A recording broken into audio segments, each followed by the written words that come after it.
안녕하세요. 저는 서울에 살고 있는 30대 초반 여자입니다.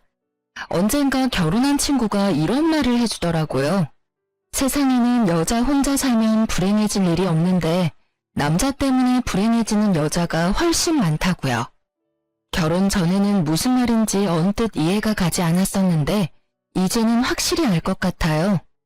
저는 얼마 전에 이혼을 하고 아주 홀가분한 마음으로 살고 있어서 짧은 결혼 생활 동안 전 남편 때문에 얼마나 불행했었는지 새삼 깨닫고 있어요. 제 결혼 생활이 도대체 어땠길래 초단기 이혼을 했는지 궁금하시지 않나요? 지금부터 제 사연을 들려드려 볼게요. 친한 동생의 한풀이라고 생각하고 들어주시면 감사하겠습니다. 저는 20대 중반부터 유명 프랜차이즈 커피숍에서 아르바이트를 시작했어요. 제가 일 시작할 때만 해도 지금처럼 매장이 많지 않았고 본사 직원으로 승진할 수도 있었던 좋은 시기였죠. 커피 만드는 게 정말 재밌고 제 적성에 잘 맞아서 저는 몇 년 동안 한 매장에서 꾸준히 일을 했어요. 그러다가 매장의 매니저의 자리까지 올라갈 수 있었어요. 친구들보다 일찍 일을 시작해서 아직 학교를 다니거나 회사를 갓 들어간 친구들과는 다르게 좀 여유 있게 돈을 벌 수가 있었죠. 남편도 같은 매장에서 아르바이트생으로 만났어요. 동갑이었지만 제가 매니저였고 대학생인 남편은 초보 알바생이었기에 제가 옆에 붙어서 열심히 일을 가르쳐 주었답니다. 그러다 보니 대화도 잘 통하고 유난히 다정한 남편의 모습에 끌리게 돼서 남편의 구애로 풋풋한 연애를 시작하게 되었죠. 우리 자기는 벌써 매니저까지 하고 있고 정말 대단하다. 월급도 많이 받지? 난 정말 자기처럼 똑 부러지는 여자는 처음이야. 너무 멋져 보여. 쑥스럽게 뭘 그런 말을 해. 자기도 이제 복학했으니까 앞으로 좋은 직장 구하면 나보다 더 잘 벌 텐데 뭐. 그동안 내가 열심히 뒷바라지 해줄게. 연애 초반에야 뭔 말을 못하나요? 그렇게 시작된 저의 뒷바라지가 무려 5년이었어요. 제가 돈을 더 번다는 이유로 데이트 비용은 거의 제가 냈고요. 남편은 커피숍 알바도 6개월도 안 돼서 그만두고 계속 다른 아르바이트를 수없이 바꿔가며 하더라고요. 그 후론 취직 준비한다고 스트레스 받는다고 징징대는데 제가 다 받아줘야만 했죠. 어떻게 서류에서 자꾸 떨어지지? 도대체 문제가 뭐냐고. 자기는 이런 스트레스 모를 거야. 맨날 똑같이 커피숍에서만 일했으니 취준생의 스트레스를 이해나 하겠어? 아, 치킨 땡긴다. 우리 치킨 시켜 먹자. 나도 일하면서 스트레스 많이 받아. 진상 손님 상대는 다 내가 해야 되는데 나는 뭐 쉽게 일하는 것처럼 말한다. 그리고 방금 저녁 먹었는데 뭔 치킨을 또 먹어? 아, 몰라. 스트레스 받으니까 자꾸 기름진 게 땡겨. 전에는 내가 말만 하면 사주더니 이젠 은근히 눈치 준다. 좋은 회사 취직할 때까지 뒷바라지 해준다며. 내가 좋은 데를 취직해야 얼른 결혼하고 집도 사고 남들처럼 살 거 아니야. 네가 날 도와줘야지. 무슨 눈치를 준다 그래. 내가 한 달에 너한테는 얼마를 쓰는데 그런 말을 해?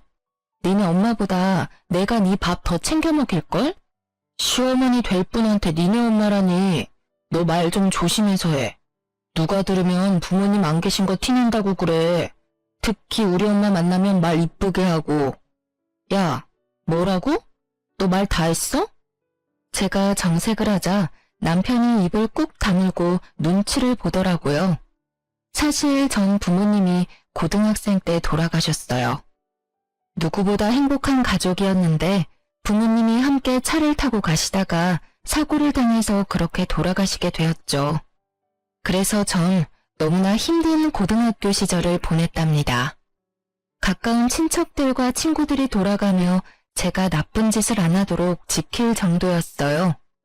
부모님과 함께 살던 집에서 저 혼자 매일 울면서 버티며 살았고 입시도 포기해버려서 대학도 가지 않았죠. 그렇게 방황하다가 커피숍 알바를 시작하면서 다시 희망을 품으며 살아갈 수 있었던 거죠.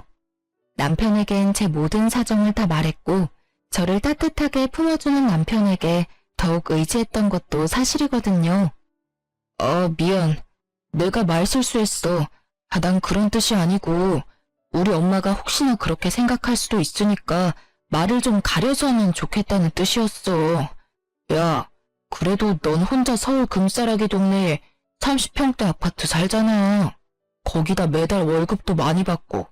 난 네가 부럽다. 너는 서울에 있는 아파트랑 네 부모님 선택하라면 아파트 선택할래? 할 말이 있고 못할 말이 있는 거지. 부모님 잃은 건 그 어떤 거로도 보상이 안 되는 거야. 난 우리 엄마 아빠만 살아올 수 있으면 거지가 돼도 상관없고 내가 어디 평생 아파도 상관없어. 네가 내 심정을 알아? 미안해. 미안하다고. 뭘 또 그렇게 발작을 해? 어느 땐 다정하게 굴다가도 또 어느 땐 이렇게 정 떨어지는 말을 서슴없이 해서 도대체 얘의 본성이 뭘까 고민이 되더라고요.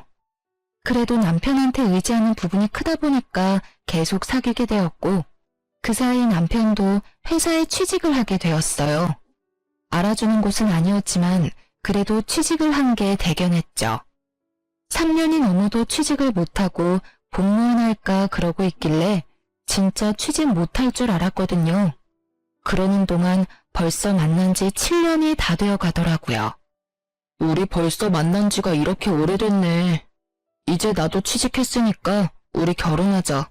내가 행복하게 해줄게. 우리 부모님 먼저 만나 뵙자. 그동안 네가 싫다고 해서 한 번도 뵌 적 없잖아. 우리 엄마 은근히 서운해했어. 너 모아둔 돈은 얼마나 있는데? 결혼하는 게 애들 장난이야? 돈이 얼마나 많이 드는데. 돈이 뭐가 중요해? 앞으로의 미래를 보고 하는 거지. 돈 들 것도 없잖아. 내가 니네 집에 들어가서 살면 되는데.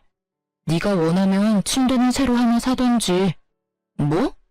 우리 집에 들어와 산다고? 내가 허락한 적이 있었어? 야, 서운하게 그게 무슨 소리야. 멀쩡히 좋은 집을 두고 왜 다른 집을 구해? 정 다른 곳에 살고 싶으면 일단 너네 집에서 살다가 대출받아서 더 좋은 데로 이사가면 되잖아. 우리 엄마도 그렇게 하래. 너 우리 집 얘기 니네 엄마한테도 다 한 거야? 당연한 거 아니야? 결혼할 건데 사정을 다 알아야지. 네가 집 있는 게 뭐 비밀도 아니고 오히려 좋은 거잖아. 결혼하기 전부터 제가 살고 있는 집을 마치 지네 집처럼 생각하고 있는 게 좀 황당하더라고요. 어쩐지 그렇게 제 집에 찾아오고 싶어하고 자꾸 집에서 편하게 데이트하자는 것도 짜증났거든요. 왠지 제 집 때문에 저랑 이렇게 오래 만나고 또 결혼까지 하려고 그러는 게 아닌가 하는 마음이 들어서 찝찝한 마음은 감출 수가 없더라고요. 어쩌다 보니 남편에게 떠밀려 시부모를 처음 만나게 되었답니다. 남편의 집은 처음 가보게 됐는데 생각보단 좀 더 열악해서 놀랐어요. 서울에서도 가장 못 사는 동네에 있는 허름한 빌라에 살더라고요. 그래서 그렇게 남편이 제 집에 와서 살고 싶어 했었나 봐요. 사귄 지가 그렇게 오래됐는데 어쩜 한번 찾아오지도 않니? 결혼 생각까지 있으면 보통 명절 때는 찾아와서 인사라도 해야 되는 거 아니니? 결혼할지 안 할지도 모르는데 벌써부터 명절에 찾아뵙는 건 좀 그렇죠. 서로 부담된다고 생각했기도 했고요. 요즘 애들은 어쩜 이렇게 말대답을 따박따박 하는지 원. 네가 아픔이 좀 있다더니 그래서 그런가 모난 부분이 있는 것 같아서 걱정이다. 우리 집안 사람이 되면 그렇게 행동하면 안 돼. 네? 모난 부분이요? 저 서비스직을 오래 했는데 여지껏 그런 말 들어본 적이 없는데요. 야야, 왜 또 그래? 어른이 말하면 그냥 들으면 되지. 봤지 엄마? 내가 말한 대로 아주 똑 부러지지? 이게 얘 장점이야. 이게 장점인지 소방 맞은 짓인지는 두고 봐야 알겠고 내가 경철이한테 들었는데 부모님이 안 계신다면서? 결혼식 준비는 누구랑 할 거니? 그래도 어른이 같이 해야 될 거 아니니? 결혼식은 그냥 작게 했으면 해요. 전 부를 사람도 별로 없고요. 사실 전 안 해도 상관없는데 어머님 생각은 다르실 수 있으니까요. 우리 경철이가 도둑장가 가는 것도 아니고 왜 결혼식을 안 해? 내가 그동안 다니면서 뿌린 축의금이 얼만데. 네가 잘 모르겠으면 내가 알아서 준비할 테니까 그렇게 알아라. 그리고 신혼집은 경철이한테 들었는데 네가 지금 사는 집에서 살기로 했다며? 네, 일단 너무 바빠서 집을 따로 구할 시간도 없고요. 어차피 결혼해도 크게 달라질 것도 없으니까 경철 씨만 들어와서 살면 될 것 같아요. 듣자 하니까 아파트가 35평이라며? 방이 몇 개야? 방은 3개예요. 그래? 그럼 딱이네. 집도 넓은데 우리가 같이 들어가서 살면 어떠니? 그래도 방 하나 남네. 그건 나중에 손주 태어나면 우리 손주방 하면 되고. 아무리 제가 부모님이 없어도 시부모가 제 부모님이 남겨주신 집에 들어와서 산다는 건 말이 안 되는 거 아닌가요? 이 사람들은 제가 얼마나 만만하면 이런 말을 내뱉는지, 시모의 말을 들으면서도 똑바로 들은 게 맞는지 정말 믿어지지가 않을 정도였어요. 남편과 시부는 이미 서로 말을 맞춘 듯 했어요.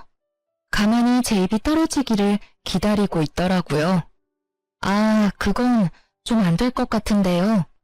제 부모님이랑 같이 살면서 추억이 많은 집이라서, 그래서 사실 경철 씨와 같이 사는 것도 좀 망설여졌거든요. 아니, 우리가 같이 살면 더러워지기라도 한단 말이야?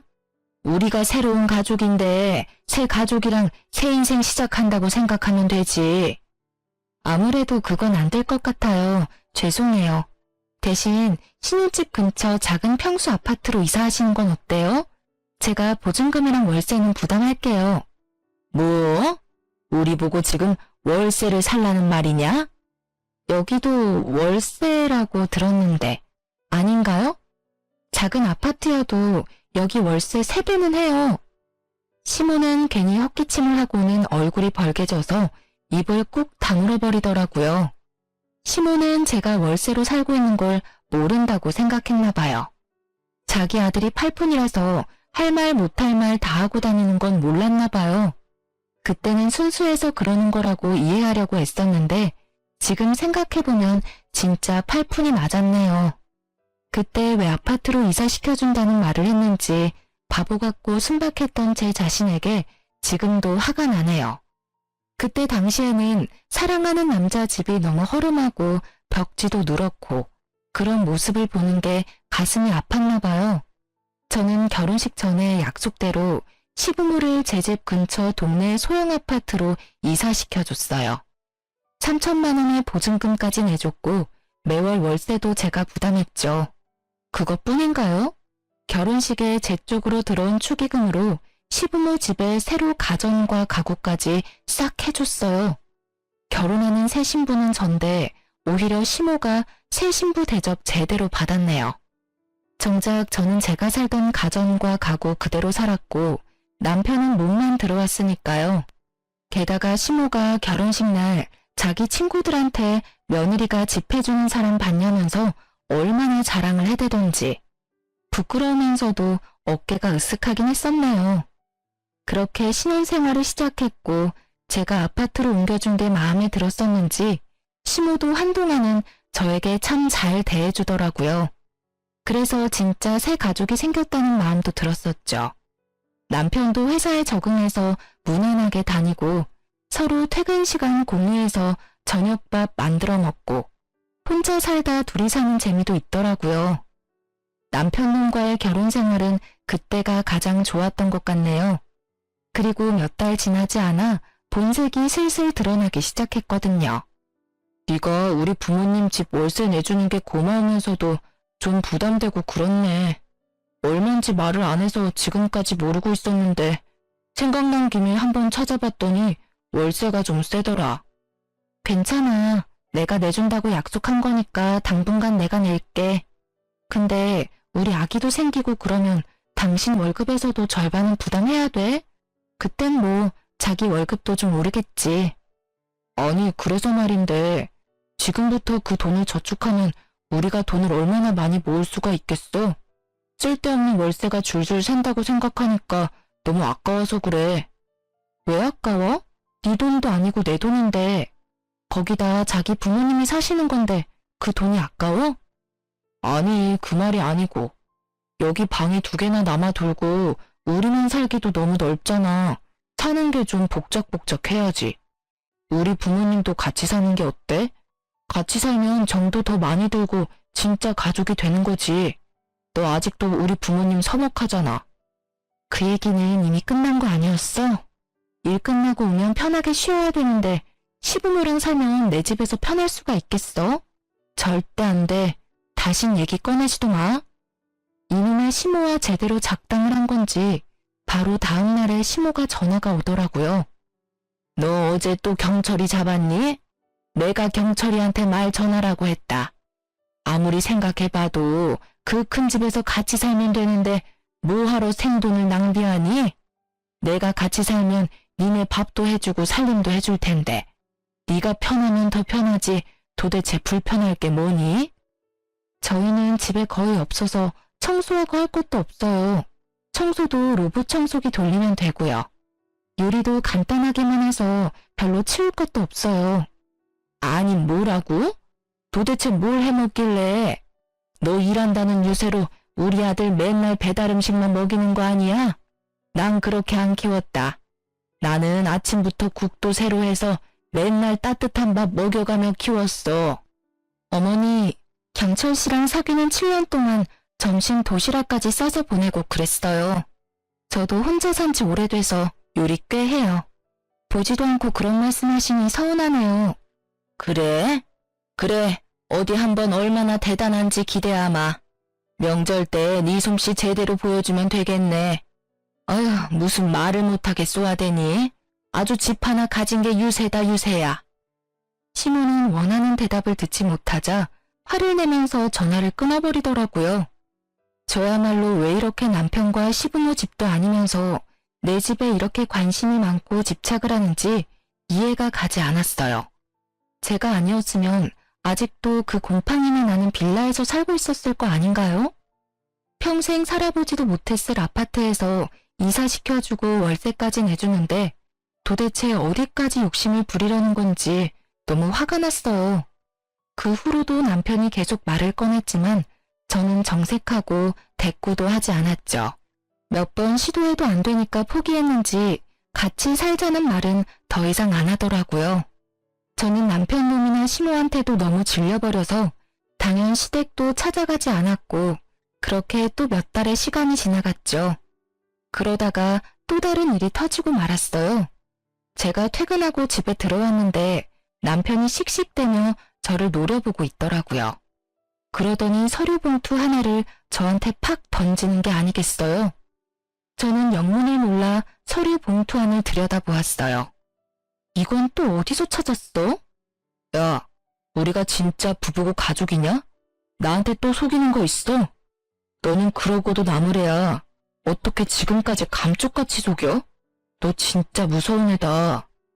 아니, 말은 정확하게 해야지. 이게 왜 속인 거야? 이게 우리 재산도 아니고 너랑은 전혀 상관이 없는 건데 내가 너한테 다 말해야 돼? 당연하지. 부부인데 당연히 모든 걸 말해야지. 내가 이거 안 찾았으면 너 평생을 비밀로 했겠네. 와, 진짜 정 떨어진다. 아니, 그건 우리가 결혼하기 전에 내가 물려받은 아파트인데 왜 너한테 말해야 되냐고. 네 집이 아닌데. 그나저나 너 그건 어떻게 찾았어? 내 서랍을 다 뒤졌어? 내 물건 좀 찾으려고 살펴보다가 우연히 봤다. 네 아파트라고? 야, 우리가 부부인데 우리 공동 재산이지. 넌 아파트가 2채나 있으면서 우리 부모님은 월세로 살게 하냐? 진짜 니네 부모님이면 네가 그랬겠어? 시부모를 남으로 생각하니까 그렇게 행동한 거지. 진짜 너무하네. 그건 우리가 이혼한다 해도 내 명의고 내 재산이야. 너한텐 아무 권리가 없어. 너야말로 월세 보증금 할 돈도 없으면서 이 정도 아파트에서 공짜로 살면 그것만으로도 나한테 고마워해야 되는 거 아니야? 니네 부모 집도 내가 월세 내주는데 너는 어떻게 고맙다는 말 한마디를 안 해? 그리고 지금 그 집은 세입자가 있어. 근데 세입자 쫓아내고 니네 부모 데려다 살게 하니? 니네 부모? 말 또 저렴하게 한다 진짜. 세입자 있으면 다달이 월세도 받는 거네? 그렇게 돈을 긁어모으면서 내 월급에서 생활비는 왜 받아가냐? 가뜩이나 코딱지만큼 버는데. 야, 말 좀 바로 하자. 그럼 내가 니네 부모 집 월세에다가 각종 보험하고 공과금도 다 내는데 내가 생활비까지 다 내야 돼? 그럼 넌 뭐하고? 넌 월세도 안 내고 여기 사는데 네가 요리를 하기를 해, 청소를 하기를 해. 야, 차라리 그럴 거면 나 혼자 사는 게 100번 낫겠다. 내가 너무 손해라고 생각하지 않아? 내가 이런 네 모습에 정이 떨어지는 거야. 무슨 여자가 이렇게 계산적이고 드센지 한 번 말하면 지질 않지 아주. 네가 남편을 이렇게 개무시하는데 내가 밖에 나가서 길을 펴고 일을 하겠냐? 우리 엄마가 한 말이 딱 맞아 아주. 제가 어디 틀린 말 했나요?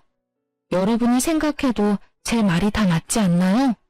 저야말로 왜 결혼을 하고 그 집안에 휘말려 들어가서 들어가지도 않을 생돈을 다 부담하고 살아야 하는지 이해가 되지 않기 시작했죠.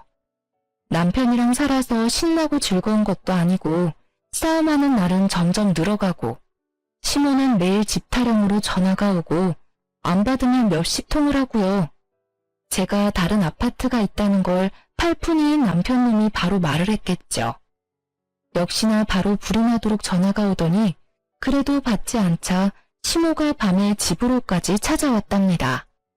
너는 집에 있으면서 왜 전화를 안 받아? 너처럼 시어머니를 대놓고 무시하는 애는 살다 처음 본다. 저도 퇴근하고 지금 방금 들어왔어요. 근데 무슨 일이세요? 너 다른 아파트가 또 있다는 게 정말이냐? 그걸 감쪽같이 속인 거야? 속인 게 아니고 말씀드릴 필요가 없어서 안 드린 거예요. 지금 그것 때문에 이렇게 화가 나신 거예요? 그럼 당연하지. 우리가 가족이 맞긴 하니? 어떻게 우리한테 감쪽같이 속이고 월세를 따박따박 받아서 네 주머니에 챙기고 있었던 거야? 어머니, 말을 이상하게 하시네요? 제가 어머니 아파트를 뺏어다가 숨긴 것도 아닌데 꼭 그런 것처럼 말씀을 하시네요. 왜 화를 내시는지 전혀 이해도 안 가고요. 긴 말 할 거 없고 우리가 이 집에서 같이 사는 게 그렇게 싫으면 지금 세주고 있는 아파트 세입자 내보내. 우리가 거기 들어가서 살 테니까. 그럼 월세 낼 필요도 없잖아. 나도 우리 집에서 마음 편하게 살 수 있고. 우리 집이라. 시모의 말을 듣고 있으니 시모가 제 집을 어떻게 생각하고 있는지 확실히 알 수 있었어요. 제 부모님이 남겨주신 제 집인데 결혼했다는 이유만으로 자기들 집이 되었다고 단단히 착각을 하고 있는 모양이었어요. 시부모가 저를 진심으로 정말 아껴주고 딸처럼 생각해줬다면, 또 제가 그런 마음을 느꼈다면 왜 시부모가 원하는 대로 해주지 않았겠어요. 진정으로 딸처럼 대해줬다면 제가 먼저 나서서 이 집에서 같이 살자고 돌아가신 부모님 대신해서 앞으로 남은 인생 친부모님처럼 모시겠다 말했을 거라고요. 하지만 그 인간과 그 인간 엄마는 저를 한순간도 진짜 가족으로 생각해주지 않았죠. 그저 돈 잘 벌고 서울에 아파트도 있는 호구 하나 잘 잡았다고 생각했겠죠. 지금 돌아보면 그 인간이 정말 저를 사랑했던 건지 아니면 제 집을 사랑했던 건지 솔직히 잘 모르겠네요. 저는 곰곰이 생각해봤어요. 하늘에 계신 부모님이 지금 내 모습을 본다면 뭐라고 말을 해주셨을까? 부모님에게 지금의 내 상황을 떳떳하게 보여줄 수 있을까? 그에 대한 대답은 모두 아니오였어요. 모든 게 분명해진 거죠. 저는 호구 잡힌 잘못된 결혼 생활을 하고 있었고 더 이상 제 인생을 좀먹는 이 생활을 더는 이어갈 수가 없다고 판단했어요. 더 늦기 전에 이혼을 해야겠다고 다짐했죠. 저의 생각과 감정이 모두 정리된 뒤에 남편에게 말을 했습니다. 우리 마주보면서 서로 웃었던 게 언젠지 기억도 안 나네. 입만 열면 매일 싸우기 바쁘고 싸움 끝은 항상 아파트로 끝나고. 나는 더 이상 못하겠어. 우리 이혼하자. 뭐? 이혼? 누구 마음대로 이혼을 해. 내가 뭘 잘못했는데? 네가 드디어 본색을 드러내는구나. 그거 아파트 있는 거 들키니까 이혼하자는 거지? 너는 남편보다 그 아파트가 더 좋냐? 뭔 말도 안 되는 소리를 하고 있어. 너야말로 어떻게 모든 얘기가 아파트로 끝나? 집착도 정도껏 해야지. 그래, 네가 나 몰래 그 아파트 팔아먹을까봐 불안해서 못 살겠다. 너는 지금 사는 집도 혼자 가지려고 나한테 무슨 수를 써도 쓸 놈이야. 당장 이혼해. 내가 바람을 폈냐? 너를 때리기를 했냐? 이혼이 무슨 개 이름인 줄 아냐? 난 이혼 절대 못해. 이혼할 거면 이 집 팔아서 반은 나 줘. 안 그럼 소송 걸어서라도 반반으로 나눠 가질 거야. 그래, 이 집을 놔두고 네가 쉽게 이혼을 하겠다고 할 리가 없지. 그래, 네가 원하는 대로 어디 한번 소송으로 가보자. 그동안 결혼 생활하면서 누가 돈을 더 많이 냈는지, 누가 돈을 토해내야 되는지 한번 가려보자고. 그렇게 이혼 전쟁이 시작되었어요. 결혼은 참 쉬웠는데 이혼은 정말 전쟁과도 같더라고요. 특히 돈이 걸려있으니 그 사람의 바다 끝까지 보여주더군요.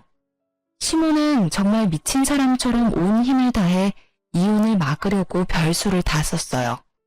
어느 날은 울면서 전화해서 이혼하지 말라고 사정을 하다가 어느 날은 갑자기 집으로 쳐들어와서 어린애처럼 땡깡을 부리기도 하고요. 제가 무응답으로 일관하자 아주 싸늘한 얼굴로 집에 또 찾아왔더군요. 내가 그렇게 부탁을 했는데 이혼 소송을 건다고? 네가 진짜 미쳤구나. 이건 경철 씨랑 제 문제예요. 어머님은 좀 나서지 말아주셨으면 좋겠는데요. 뭐라고? 이 싸가지 없는 게 봐주는 것도 한계가 있어. 그러니까 부모 없는 애는 거두면 안 된다는 소리가 있는 거야. 머리 검은 짐승은 일에서 정을 주면 안 돼. 이혼이 그렇게 쉽냐? 그렇게 인생을 막 살면 하늘에 있는 네 부모가 퍽이나 좋아하겠다. 아줌마, 말 좀 가려서 해요. 막말로 아줌마가 나를 거뒀어요? 내가 아줌마랑 아줌마 아들을 거둬준 거지. 집 해주고 용돈도 주고 월세도 내주고. 누가 누굴 거뒀는데 뭔 정신 빠진 소리야? 왜? 이제 호구가 없어진다니까 아주 겁나 죽겠나 보지? 뭐? 아줌마? 이게 미쳤나? 이 되바라진 게 진짜? 시모가 순식간에 제 머리채를 잡고 흔들어대기 시작했어요. 순간적으로 일어난 일이라 너무 당황스러웠지만 이내 정신을 차리고 시모의 손목을 움켜잡고 비틀어버렸죠. 시모가 얼굴이 벌개져서 노으라며 악을 쓰더라고요. 아줌마, 정신 차려. 요즘 시대에 어디 함부로 손모가지를 눌려요? 아들은 이혼 소송에 엄마는 폭행죄로 경찰서 한번 가보려고 그래요? 저는 시모에게 빽 쏘아대고 시모의 팔을 팍 밀어버렸어요. 시모가 놀랐는지 어버버하며 저를 쳐다보다가 안 되겠는지 얼른 내빼더라고요. 저는 아빠 친구분한테 소개받은 변호사와 상담해서 이혼 소송에 들어갔어요. 그리고 바로 다음 행동으로 들어갔죠. 저는 시부모가 살고 있는 아파트로 향했어요. 아파트 앞에서 저를 기다리고 있던 중년의 남성분과 인사를 나누고 함께 엘리베이터를 타고 올라갔습니다. 배를 누르고 시모가 같이 간 남자의 얼굴을 보더니 얼른 문을 열어주더군요. 어머, 부동산 사장님이 연락도 없이 여긴 어쩐 일이세요? 예, 안녕하셨죠? 시모는 부동산 사장님 옆에 서 있는 저를 발견하고는 흠칫 놀라더라고요. 아니, 얘는 여기 왜 있어? 둘이 같이 온 거예요? 저는 아무 말도 하지 않고 집 안으로 불쑥 들어갔어요. 그 뒤를 이어 부동산 사장님이 들어오고 시모도 얼떨떨한 얼굴로 들어와 문을 닫더군요. 제가 어머님 말씀을 너무 안 들은 것 같아서 이제라도 어머님 말씀을 좀 들으려고요. 어머님이 그러셨죠? 제가 세주고 있는 세입자 내쫓으라고요. 응? 그래, 그랬지. 네가 웬일이냐, 내 말을 듣고. 그래서 그 세입자 내쫓고 우리가 거기서 살면 되는 거냐? 이혼은 안 하기로 경철이랑 말이 잘 된 거야? 제 말에 시모가 화색이 돌아 신나게 떠들기 시작했죠. 그동안 세입자한테 너무 친절하게 대해줬는지 주제를 모르더라고요. 이번 기회에 확실하게 지 자리가 어딘지 좀 알게 해주려고요. 당장 집 빼고 나가요. 지금 이혼 소송 중이고 어차피 이혼은 정해진 거니까 그만 질척대고 내 집에서 꺼지라고요. 아니, 그게 무슨 말이야? 이 집을 나가라는 소리야? 네가 뭔데 네가 무슨 권리로 그딴 말을 해? 이깟 월세 좀 내주고 있다고 유세 떠냐? 네가 안 내면 우리 경철이가 계속 내주고 살면 되는 건데 네가 뭔데 나가라 말아야 건방지게? 아줌마, 진짜 말 못 알아듣네요? 여기가 내 집이라고. 그쪽 아들이랑 아줌마가 그렇게 침 흘리던 월세 주는 아파트가 바로 여기라고요. 그쪽이 내 세입자라고. 그니까 오늘 당장 나가요. 어차피 이 가전이랑 가구들도 다 내 돈으로 사준 거니까 몸만 나가면 되겠네. 시모는 제 말이 믿기지가 않는지 고개를 계속 저으며 현실을 부정하더라고요. 저는 더 이상 말도 섞기 싫어서 부동산 사장님에게 모든 걸 맡기고 자리를 떠나려고 했어요. 그때 돌아서는 제 종아리를 시모가 낚아채고는 질질 매달리는 게 아니겠어요.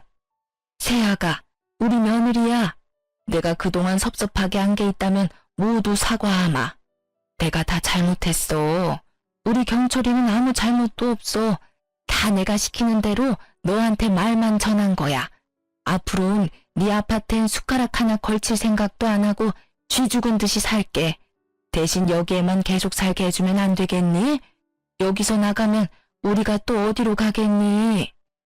역시 숟가락 걸칠 생각을 하고 있었나 보네. 어디긴 어디예요. 이런 데서 살 능력 없으면 예전에 살던 그 곰팡이 핀 투룸으로 다시 돌아가야지. 그러게 욕심 좀 정도껏 부렸어야지. 아줌마 말대로 내가 이 집 아줌마한테 안 주고 다른 사람한테 세줬으면 지금까지 모은 돈이 얼마였겠어요? 내가 계속 참아주니까 진짜 호구 하나 제대로 문 것 같았어요? 이거 놔요. 저는 시모의 손을 팍 쳐버리고 아파트를 나와버렸답니다. 엘리베이터를 기다리는데 악을 쓰며 우는 시모의 마지막 발악 소리가 들리더라고요. 집으로 돌아간 저는 다음 행동을 개시했죠. 저는 남편의 짐을 모조리 싸서 현관 앞에다 싸놨답니다. 사실 짐이라고 할 것도 별로 없고 옷이랑 신발 정도였죠. 거의 다 제 돈으로 사서 입혔던지라 그냥 다 버려버리고 싶었지만 거지한테 적져내는 셈 치고 그냥 다 가지고 가라는 마음으로 박스에 다 처박았답니다. 그리고 현관 비밀번호도 바꿔버리고 남편이 찾아와서 문 열라고 소리 지르고 난리칠 게 뻔했기 때문에 저도 집을 나와버렸어요. 저야 뭐 이혼 소송이 진행될 동안 호텔에서 살아도 될 정도로 돈은 있거든요. 그놈에게 말은 안 했지만 돌아가신 아버지가 대기업 임원을 하셨기 때문에 집 말고도 아버지 고향의 땅도 꽤 있고 물려주신 주식이랑 현금도 꽤 되고요. 남편 놈에게 다 말하지 않은 게 얼마나 다행인지 몰라요. 분명히 저를 살살 꼬드겨서 주식이며 현금이며 야금야금 채갈 생각을 했을 게 뻔하니까요. 역시나 저녁에 집에 왔는지 전화가 불이 나도록 오더군요. 야, 너 어딨어? 당장 집으로 못 와? 내 짐 다 빼고 지금 뭐 하는 짓인데? 소장도 받았으면서 딱 보면 몰라? 거긴 네가 10원 한 장 보탠 거 없는 내 집이잖아. 당장 네 짐 갖고 꺼지라는 소리야. 엄마가 울면서 전화 오셨어. 얼마나 우시는지 졸도하실 것 같아. 네가 그러고도 사람이야? 그 아파트가 진짜 네 거였어? 너 진짜 끝까지 사람을 갖고 노냐? 살라고 할 때는 언제고 이젠 꺼지라고? 웃기는 소리 하고 있네. 그럼 이혼하는 마당에 시부모님 제 집에서 사세요. 이러니? 내가 이혼 결심한 50%가 네 엄마 때문이야. 너랑 네 엄마 반반 책임이라고. 야, 피곤하다.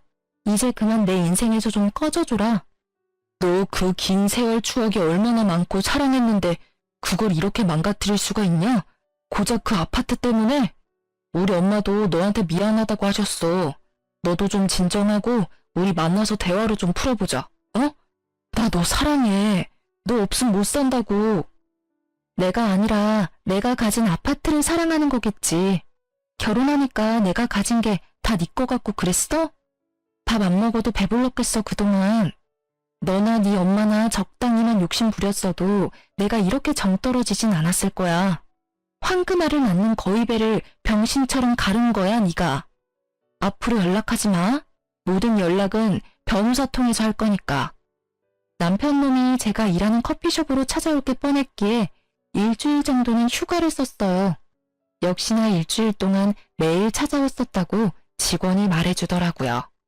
그 후부터는 일하다가 남편이 찾아오면 얼른 숨었고 직원들이 남편을 돌려보냈죠. 그렇게 몇 달 후 드디어 이혼 소송의 판결이 나왔고 당연히 제가 승소했죠.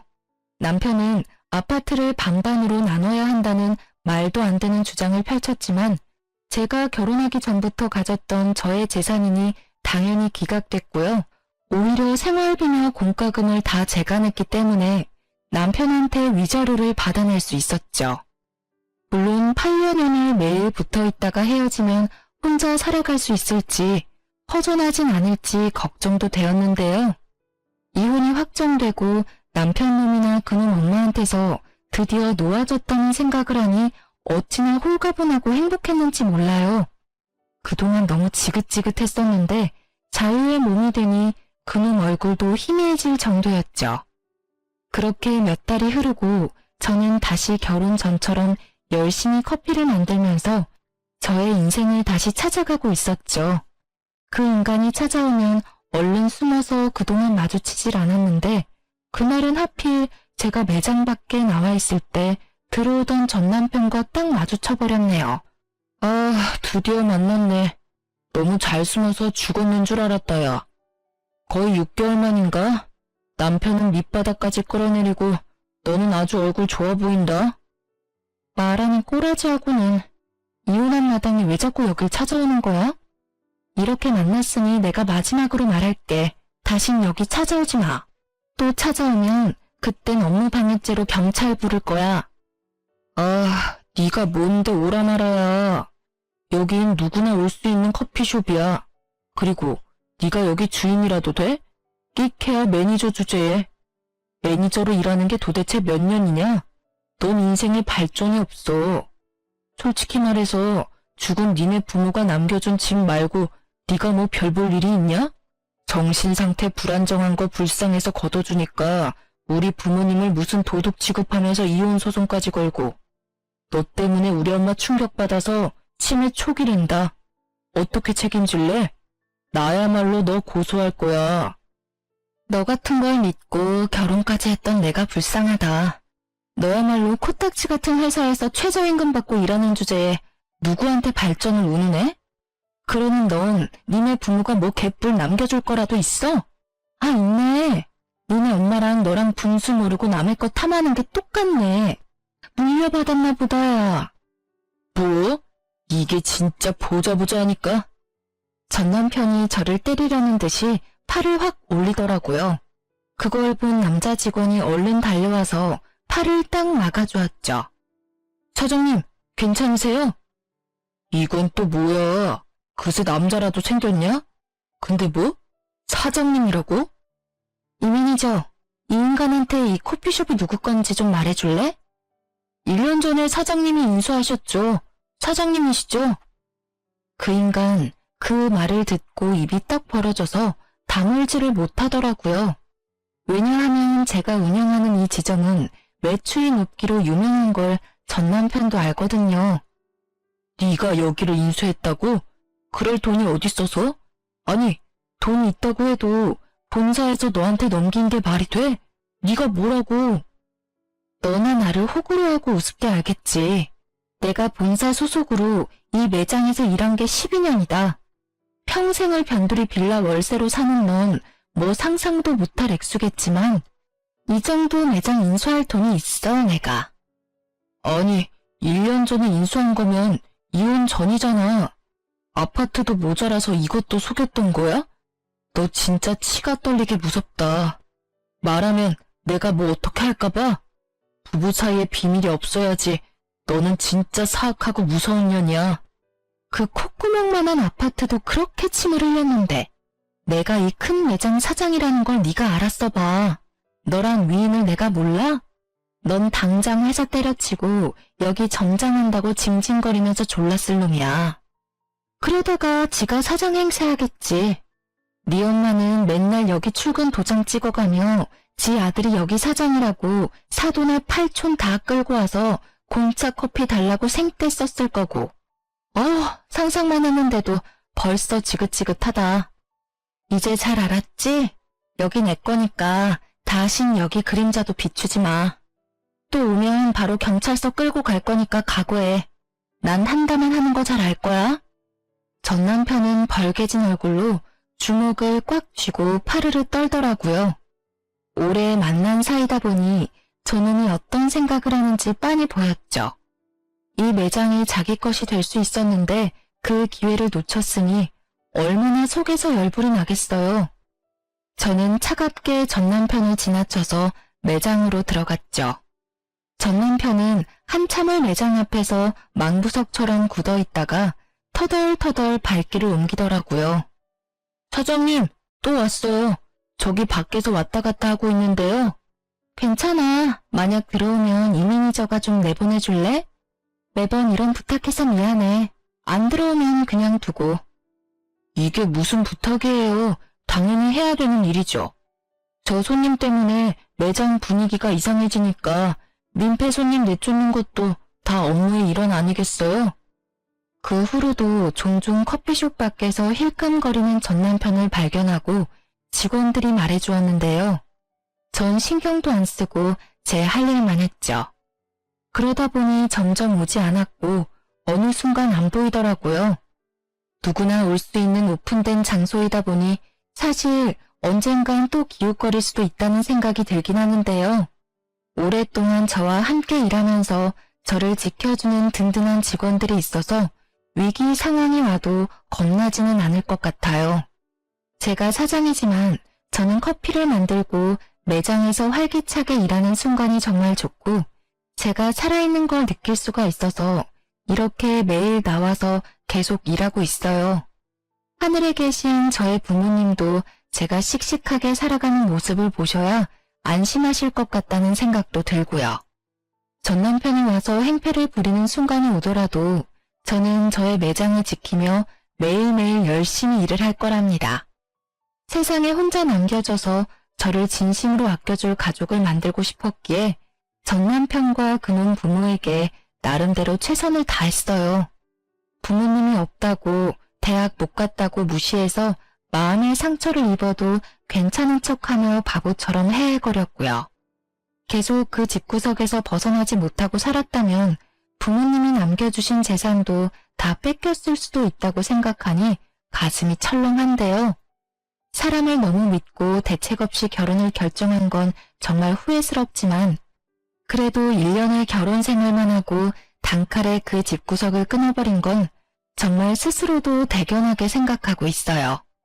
다시 혼자 남겨지는 게 두렵기도 했지만 부모님은 제가 행복하게 사는 걸 바라실 거라는 생각만을 하며 단호하게 끊어냈던 것 같아요.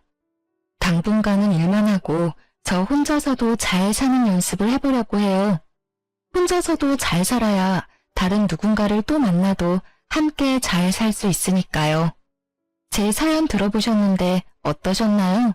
여러분도 저도 혼자서도 당당한 인생 멋지게 살아가요. 제 이야기를 들어주셔서 감사합니다. 행복하세요.